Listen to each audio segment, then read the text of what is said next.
Hello बच्चों, चलिए प्रश्न को पढ़ते हैं। दो तरंगों की तरंग दैर्ध्य क्रमशः 49 और 50 सेंटीमीटर है। यदि कमरे का ताप 30 डिग्री सेल्सियस हो तो इन दोनों तरंगों से प्रति सेकंड कितनी विस्पंदन उत्पन्न होगी। 0 डिग्री सेल्सियस पर ध्वनि की चाल 325 मीटर प्रति सेकंड है। तो चलिए बच्चों, सबसे पहले हम लिख लेंगे मूल अवधारणा। मूल अवधारणा ऊपर की यह प्रश्न आधारित है। तो बच्चों, यह प्रश्न आधारित है विस्पंद पर से कि हम इंग्लिश में कहते हैं बच्चों बीच बीच बच्चों, विस्पंद ध्वनि तरंगों के अध्यारोपण पर आधारित एक ऐसी परिघटना है जिसमें कि दो ध्वनि तरंगे जो एक ही दिशा में चल रही हो और जिनकी आवृत्तियां लगभग समान आवृत्ति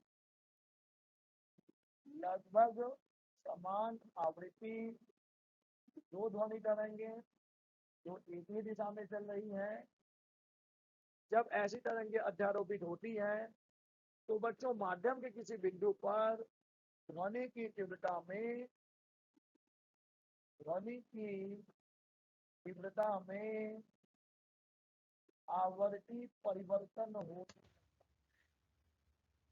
आवर्ती परिवर्तन होने लगता है।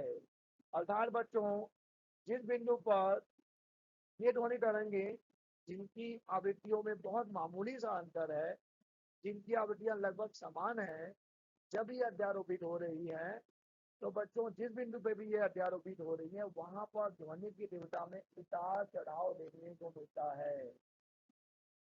क्रमिक रूप से ध्वनि की तीव्रता में उतार चढ़ाव की घटना को ही बच्चों हम कहते हैं विस्पंद। बच्चों, उतार और चढ़ाव, एक उतार और एक चढ़ाव को मिलकर बनता है विस्पंद विस्पंद। और बच्चों, एक सेकंड में जितने विस्पंद सुनाई देते हैं इसे हम कहते हैं विस्पंद प्रति सेकंड, या इसे ही आप कह सकते हैं बच्चों विस्पंद आवृत्ति, जो कि बच्चों होता है दोनों ध्वनि स्रोतों की आवृत्तियों का अंतर। विस्पंद आवृत्ति होती है बच्चों दोनों ध्वनि स्रोतों की आवृत्तियों का अंतर। इस सूत्र का उपयोग हम करने वाले हैं इस प्रश्न में। बच्चों, एक चीज हमें और याद रखनी है कि तापमान के साथ ध्वनि के वेग में परिवर्तन होता है। कि बच्चों, तापमान के बढ़ने से ध्वनि का वेग भी बढ़ता है और इसे हम देते हैं एक समीकरण से, Vt बराबर V शून्य प्लस 0.61 t, यहाँ पर कि बच्चों V शून्य है, 0 डिग्री सेल्सियस पर ध्वनि की चाल। T बच्चों वह तापमान है जिस तापमान पर आप ध्वनि का वेग याद करना चाहते हैं। ये है 3 डिग्री सेल्सियस पर ध्वनि की चाल। तो बच्चों, तापमान के साथ ध्वनि के वेग में परिवर्तन हम इस सूत्र की सहायता से ज्ञात करेंगे और इस सूत्र का उपयोग भी हम करने वाले हैं। चलिए बच्चों, प्रश्न में कहा जा रहा है कि दो तरंगों के तरंग दैर्ध्य क्रमशः 49 और 50 सेंटीमीटर है। अतः बच्चों यहाँ पर हमें मालूम है कि λ1 बराबर दिया गया है 49 सेंटीमीटर, जो कि हो जाएगा 0.49 मीटर। λ2 का मान दिया गया है बच्चों 50 सेंटीमीटर,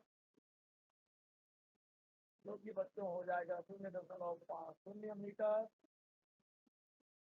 अब बच्चों प्रश्न कह रहा है कि यदि कमरे का ताप 30 डिग्री सेल्सियस हो तो इन दो तरंगों से प्रति सेकंड कितने विस्पंद उत्पन्न होंगे। तो बच्चों हमें विस्पंद का सूत्र तो पता ही है, विस्पंद प्रति सेकंड विस्पंद प्रति सेकंड। कलर को लेकर हमेशा से दिक्कत रहा है मुझे। विस्पंद विस्पंद प्रति सेकंड क्या होता है बच्चों, विस्पंद प्रति सेकंड होता है दोनों ध्वनि स्रोतों की आवृत्तियों का अंतर। ठीक है बच्चों, तो यहाँ पर तो तरंग दैर्घ्य है, हमें तो आवृत्ति चाहिए। अगर हमें विस्पंद प्रति सेकंड चाहिए तो इसके लिए बच्चों हमें सूत्र याद है, न्यू बराबर होता है v बटे लैम्डा। यहाँ पर न्यू आवृत्ति है, आप चाहो तो इसे n से दिखा दो, कोई समस्या नहीं है। n बराबर हो जाएगा बच्चों v बटे लैम्डा। लेकिन रुकिए, यहाँ पर v है ध्वनि की चाल, तो क्या आप ध्वनि की चाल 332 मीटर प्रति सेकंड रख देंगे? रख सकते थे अगर हमें 0 डिग्री सेल्सियस का बात करते थे, लेकिन हमें विस्पंद याद करना है बच्चों 30 डिग्री सेल्सियस पर, 30 डिग्री सेल्सियस पर याद करना है। अतः हमें ध्वनि का वेग चाहिए होगा 30 डिग्री सेल्सियस पर। तो बच्चों पहले हम याद करेंगे ध्वनि का वेग 30 डिग्री सेल्सियस पर। उसके लिए हम सूत्र का उपयोग करेंगे v30 बराबर v30 बराबर 332 धन 0.61 गुणा 3।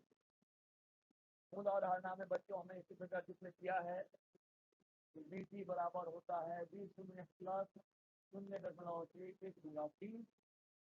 ठीक है बच्चों, तो 3 डिग्री सेल्सियस पर हमें ध्वनि का वेग चाहिए, तो इसे हल करने पर हमें v30 बराबर मिलेगा 350.3 मीटर प्रति सेकेंड। 350.3 मीटर प्रति सेकेंड। तो चलिए बच्चों, अब हमारे पास भी है तो हम आवृत्ति याद कर लेंगे। n1 बराबर हो जाएगा बच्चों v बटे लैम्डा 1 और n2 बराबर हो जाएगा बच्चों v बटे लैम्डा 2। मान रख दीजिए 350.3 बटे 0.49, 350.3 बटे 0.50। यहाँ से हमें n1 बराबर मिलेगा बच्चों 714.89, जो कि लगभग 715 हर्ट्ज की आवृत्ति है। और बच्चों यहाँ से हमें मिलेगा 700.6, जो कि लगभग 701 हर्ट्ज की आवृत्ति है बच्चों। और बच्चों हम जानते हैं कि विस्पंद प्रति सेकंड क्या होता है। विस्पंद प्रति सेकंड बराबर हो जाएगा n1 माइनस n2 का मॉड, यानी कि बच्चों 715 माइनस 701, जो कि हमें मिलेगा 14 विस्पंद प्रति सेकंड। अतः बच्चों यहाँ पर दोनों तरंगों से प्रति सेकंड कितने विस्पंद मिलेंगे बच्चों? मिलेंगे 14 विस्पंद प्रति सेकंड, 14 विस्पंद प्रति सेकंड।